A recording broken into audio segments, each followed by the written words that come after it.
Discuss ചെയ്തത് കൂടുതലും ഏത് രീതിയിലാണ് ഒരു പ്രൊഡക്ഷൻ പോസിബിലിറ്റി കർവ് വരയ്ക്കുക. ഇത് വരച്ചു കഴിഞ്ഞാൽ അത് that is marginal opportunity cost increase ചെയ്താൽ എന്ത് സംഭവിക്കും, then marginal opportunity cost decrease ആയാൽ എന്താണ് സംഭവിക്കുക, അതുപോലെ തന്നെ മാർജിനൽ ഓപ്പർച്യൂണിറ്റി കോസ്റ്റ് കോൺസ്റ്റന്റ് ആണെങ്കിൽ നമ്മുടെ PPCക്ക് എന്തെല്ലാം ചേഞ്ചുകളാണ് വരിക എന്നാണ് കഴിഞ്ഞ വീഡിയോയിൽ നമ്മൾ ഡിസ്കസ് ചെയ്തത്. ഇന്ന് ഡിസ്കസ് ചെയ്യാൻ പോകുന്നത് രണ്ട് എക്കണോമിക് ആക്ടിവിറ്റികളെ കുറിച്ചാണ്, അല്ലെങ്കിൽ രണ്ട് എക്കണോമിക്സിനെ കുറിച്ചാണ്. ഒന്ന് എന്ന് പറയുന്നത് എന്താണ്, പോസിറ്റീവ് എക്കോണമി ആൻഡ് രണ്ട് നോർമേറ്റീവ് എക്കണോമിക്സ്. എന്താണ് പോസിറ്റീവ് എക്കണോമിക്സ് അല്ലെങ്കിൽ എന്താണ് നോർമേറ്റീവ് എക്കണോമിക്സ്? ഈ ഫസ്റ്റ് ചാപ്റ്ററിന്റെ എൻഡ് മൊഡ്യൂളാണ് ഞാൻ ഇന്ന് ഇവിടെ ഡിസ്കസ് ചെയ്യാൻ പോകുന്നത്. ഇത് പഠിച്ചതിന് ശേഷം നമുക്ക് അടുത്ത വീഡിയോയിൽ സെക്കൻഡ് ചാപ്റ്റർ സ്റ്റാർട്ട് ചെയ്യാനുണ്ട്.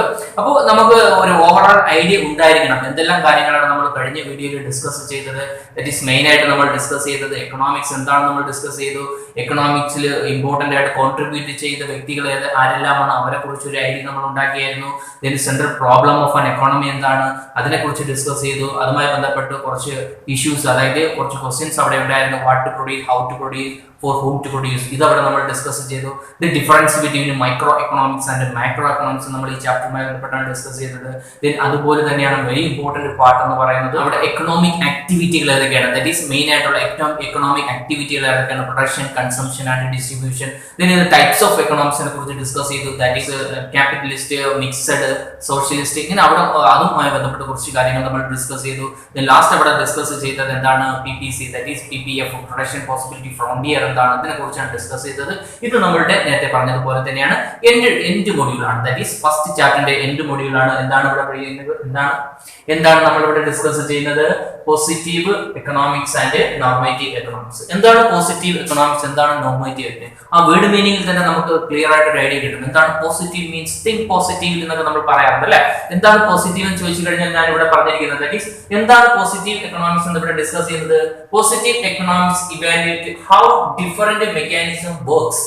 ഒരു പർട്ടിക്കുലർ ടാസ്ക് അല്ലെങ്കിൽ ഒരു പർട്ടിക്കുലർ ഐറ്റം കംപ്ലീറ്റ് ചെയ്യുന്നതിന് വേണ്ടി അതിനു വേണ്ടി ഉപയോഗിക്കുന്ന മെക്കാനിസം ഏതാണ്, ആ മെക്കാനിസം ഇവിടെ ഉപയോഗിച്ച് കഴിഞ്ഞാൽ ഏത് രീതിയിലാണ് അത് വർക്ക് ചെയ്യാൻ പറ്റുന്നത്. ദാറ്റ് ഈസ് നമ്മൾ ഇമ്പോർട്ടന്റ് ആയിട്ട് പറയും. ക്യാപിറ്റൽ ഇന്റൻസീവ് ടെക്നിക് ഉണ്ട്, അതുപോലെ ലേബർ ഇന്റൻസീവ് ടെക്നിക് ഉണ്ട്. ഇങ്ങനെ പല ടൈപ്പിലുള്ള ടെക്നിക്കുകൾ ഉപയോഗിച്ചുകൊണ്ട് അതെല്ലാം ഈ ഒരു പർട്ടിക്കുലർ സിറ്റുവേഷനിൽ ഏത് രീതിയിൽ വർക്ക്ഔട്ട് ആവുന്നു എന്നതിനെ കുറിച്ചുള്ള ഡീറ്റെയിൽ ആയിട്ട് സ്റ്റഡി നടത്തുന്നതിനാണ് നമ്മൾ പോസിറ്റീവ് എക്കണോമിക്സ് എന്ന് പറയുന്നത്. ഇതിന്റെ എൻഡ് റിസൾട്ടിനെ കുറിച്ച് നമ്മൾ ചിന്തിക്കാറില്ല.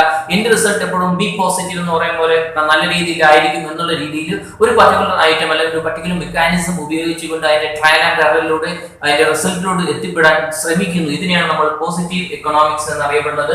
It deals with what is, എന്താണ് എന്നുള്ള രീതിയിൽ ആ ഒരു ക്വസ്റ്റ്യൻ തന്നെ നമുക്ക് ഇത് അതാണ് ഡീൽ ചെയ്യുന്നത്. ഇറ്റ് ഡീൽസ് വിത്ത് നമുക്ക് എന്താണ് ഇതുകൊണ്ട് ചെയ്യാൻ പറ്റുക എന്നുള്ള ഒരു തീരുമാനത്തിൽ എത്തുന്ന രീതിയിലുള്ള ഒരു സ്റ്റഡി അല്ലെങ്കിൽ ഒരു പ്രാക്ടിക്കൽ ആക്ടിവിറ്റിയാണ് എന്താണ് പോസിറ്റീവ് എക്കണോമിക്സ് കൊണ്ട് ഉദ്ദേശിക്കുന്നത്. എന്നാൽ നേരെ മറിച്ച് നോർമേറ്റീവ് എക്കണോമിക്സ് കൊണ്ട് എന്താണ് ഉദ്ദേശിക്കുന്നത്, normative economics evaluate mechanism desirable or not. നമ്മൾ ഒരു പർട്ടിക്കുലർ ഒരു മെക്കാനിസം അഡോപ്റ്റ് ചെയ്യുമ്പോൾ അതിന് ആവശ്യമുള്ളതാണോ അത് അല്ലയോ എന്ന് മുൻകൂട്ടി ഒരു ഐഡിയ ഉണ്ടാക്കിയെടുത്തതിന് ശേഷം നമ്മൾ അതിന് ആപ്റ്റ് ആയിട്ടുള്ളതാണെങ്കിൽ മാത്രമേ അതിന് യൂസ് ചെയ്യാറുള്ളൂ. ദാറ്റ് ഈസ് ഇങ്ങനെയുള്ള എക്കണോമിക്സിനാണ് നമ്മൾ അറിയപ്പെടുന്നത് നോർമേറ്റീവ് എക്കണോമിക്സ് എന്ന് അറിയപ്പെടുന്നത്. ഇവിടെ എന്താ ഡീൽ ചെയ്യുന്നത്, it deals with what ought to be. ഇതിൽ നിന്ന് നമുക്ക് എന്ത് കിട്ടും, അല്ലെങ്കിൽ ഈ ഒരു പർട്ടിക്കുലർ മെക്കാനിസം ഉപയോഗിച്ച് കഴിഞ്ഞാൽ ഇതിന്റെ റിസൾട്ട് എന്തായിരിക്കും നമുക്ക് കിട്ടാൻ പോകുന്നത്. ഇതിനെ കുറിച്ചുള്ള സ്റ്റഡി നടത്തുന്നതിനാണ് നമ്മൾ എന്താ അറിയപ്പെടുന്നത്, നോർമേറ്റീവ് എക്കണോമിക്സ് എന്ന് അറിയപ്പെടുന്നത്. ഒരു എക്സാമ്പിൾ എന്ന് പറഞ്ഞു കഴിഞ്ഞാൽ നമ്മൾ ഇപ്പോഴത്തെ എഡ്യൂക്കേഷൻ സിസ്റ്റത്തിനെ കുറിച്ച് നമുക്ക് പറയാം. എഡ്യൂക്കേഷൻ സിസ്റ്റവുമായി ബന്ധപ്പെട്ട് നമ്മൾ ഒരു പർട്ടിക്കുലർ ഒരു സയൻസ് അല്ലെങ്കിൽ കൊമേഴ്സ് ഏതെങ്കിലും ഒരു പർട്ടിക്കുലർ ഗ്രൂപ്പിൽ കുറച്ച് കുട്ടികളെ നമ്മൾ പഠിപ്പിക്കുന്നു. ഇതിൽ കുറച്ച് കുട്ടികൾക്ക് സയൻസ് നല്ല ഇഷ്ടമുള്ള വിഷയമായിരിക്കും, അതുകൊണ്ട് അവർ ജോയിൻ ചെയ്യുന്നു. എന്നാൽ മറ്റു ചില കുട്ടികൾ അവർക്ക് താല്പര്യമില്ലാതെ തന്നെ ഇതിൽ ജോയിൻ ചെയ്യുന്നു. പക്ഷെ നമ്മൾ ഇവിടെ രണ്ടിടത്തും പഠിപ്പിക്കുന്ന, അതായത് നമ്മൾ അവിടെ പഠിപ്പിക്കുന്നത് ഒരേ ലെവലായിരിക്കും അല്ലെ. ഇങ്ങനെ ഒരേ ലെവലിൽ പഠിപ്പിച്ച് ചിലർക്ക് എന്ത് ചെയ്യും, അവർക്ക് ആ ക്ലാസ്സിൽ നിന്ന് തന്നെ വ്യത്യാസം ഉണ്ടാകുന്നു, ചിലർക്ക് അത് വ്യത്യാസം ഉണ്ടാകുന്നു. ദാറ്റ് ഈസ് അവിടെ നമ്മൾ പർട്ടിക്കുലർ ഒരു മെക്കാനിസം യൂസ് ചെയ്തുകൊണ്ട് അവരെ നമ്മൾ കൺവേർട്ട് ചെയ്ത് എന്താണ് ഉദ്ദേശിക്കുന്ന ആ ലെവലോട്ട് ആക്കി തീർക്കാൻ നോക്കുന്നു. പക്ഷെ ഇവിടെ അങ്ങനെയല്ല, ഇറ്റ്സ് എ VHSE ലെവലാണ്. ദാറ്റ് ഈസ് ഒരു പർട്ടിക്കുലർ ടാസ്ക് നമ്മൾ അസൈൻ ചെയ്ത് കൊടുത്തിട്ട് ഇത് താല്പര്യമുള്ളവരെ മാത്രം അതിലോട്ട് ജോയിൻ ചെയ്യിപ്പിക്കുന്നു.